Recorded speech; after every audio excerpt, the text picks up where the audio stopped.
to think all other surgeons are the same as me, but I don't think that's happened. I think the foremost thing is I'm probably a contrarian, and I've done that for my own education and for the education of everyone, really.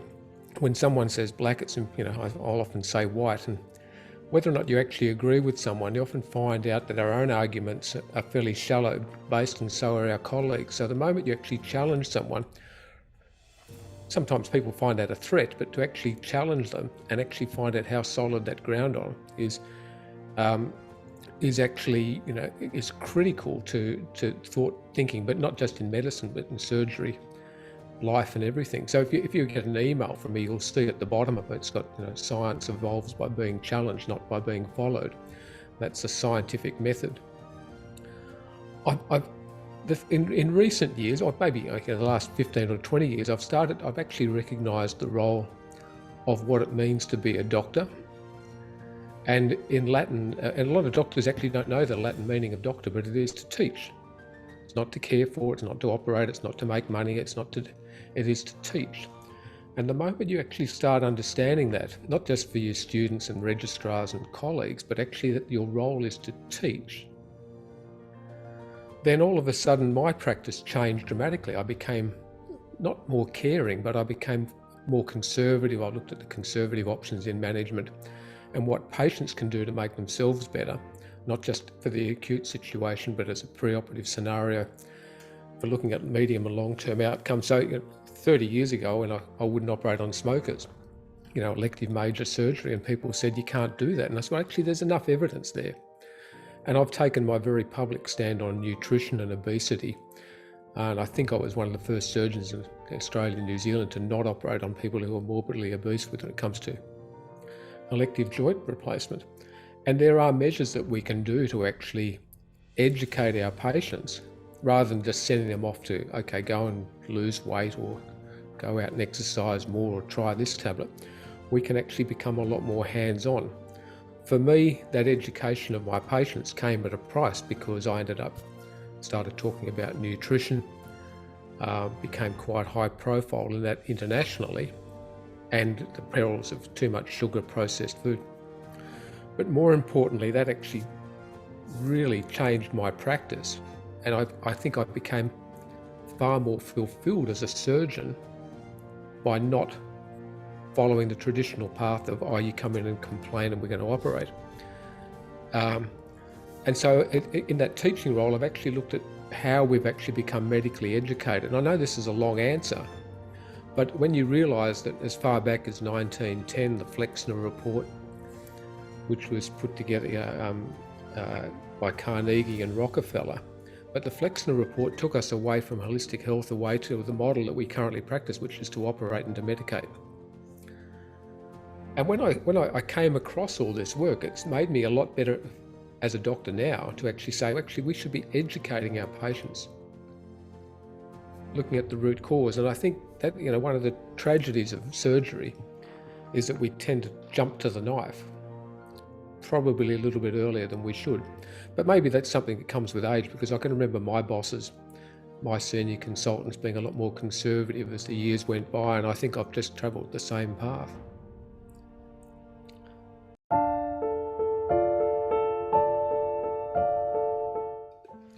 Surgery is full of multiple memorable cases which shape you and shape your practice, and I think every case you keep changing, you keep tweaking it, and that's a good surgeon. I think that's a good surgical technique. It doesn't matter if it's carpal tunnel, you keep tweaking it to try and make it better. So I suppose that my most memorable case when it comes to changing my career path was a fellow with diabetic foot ulcers, youngish guy, completely out of control, and we were looking at amputating both of his lower limbs, and ultimately did. And for me, that was a defining case because you get to know these patients really well, but whilst he was in hospital, I couldn't believe that the hospital was serving him 3 ice creams meals per day. And I said, hang on, we've got to change. How on earth is this good medical practice that we're actually got people with out of control diabetes and their complications, and we're serving them poor food?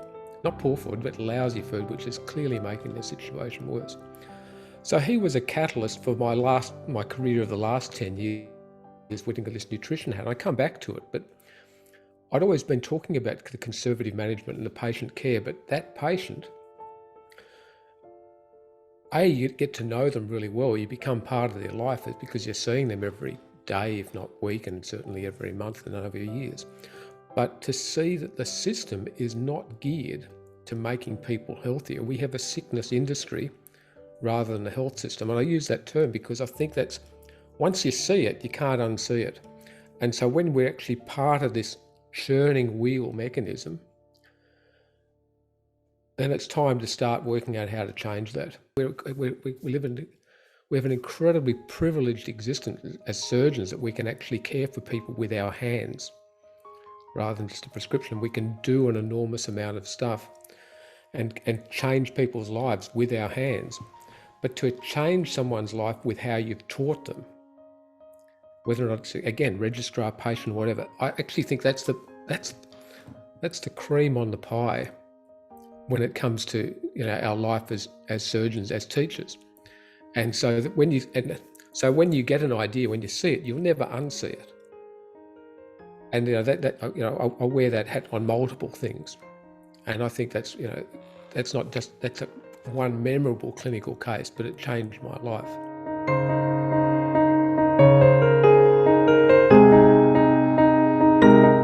The thing about not being a full-time orthopaedic surgeon is that I've had multiple interests for a long time.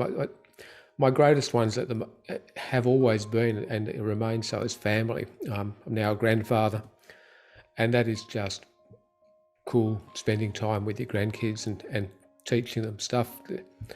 I'm a keen gardener, I'm a farmer. I'm still trying to get my golf handicap down. I still hold the Zimmer Cup from those who are old enough to remember that, because I've got three in a row and it sits downstairs. Doing some renovating. I'm fairly heavily involved in medical politics. A lot of people will realise I got caught up under the AHPRA umbrella after being targeted by the food industry, and I'm cleared. I'm an innocent man. But I was hurting their bottom line profits, and that came to getting reported. But we have a major problem with our medical regulation system. I'm not saying we need a medical regulator, we clearly do, but the process is the punishment for many people. So I'm actively involved in reform, trying that. I realise it's against an enormous juggernaut, but I'm not alone on that, and so therefore that tends to take up a bit of time. But on top of wearing that nutrition hat, we're trying to change the diabetes guidelines, and hopefully we'll keep down that path for many years.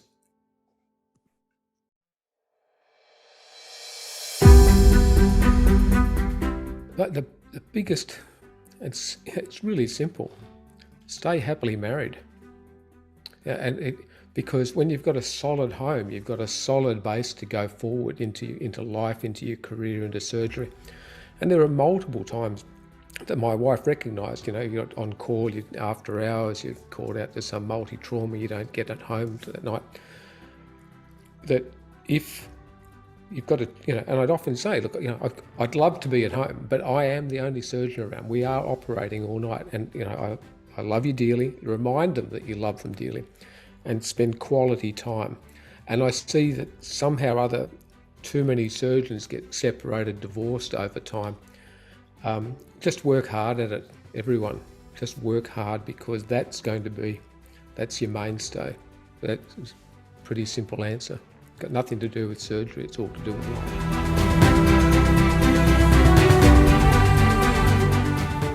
You can't have an or in that. That's a crazy question. I have a favourite book, I have a favourite short joke, because I can give you multiple ones, and a very simple favourite movie. So look, I keep it simple with a joke, but this fish is swimming around, and it runs into a concrete wall, and it goes, damn. So that's favourite book. Clearly Hitchhiker's Guide to the Galaxy. I read it when in my 20s. I thought it was really funny. I read it again when I was 42 and realised, what a great book of philosophy it is. And so when anybody turns 42, I actually give them that book. Just recognise it for what it's worth. Favourite movie, clearly The Sound of Music. and that's got special family memories for my mother and her escape from Germany and the war. But as you know, there is no favourite joke, because you have to have one every week if you're operating with me.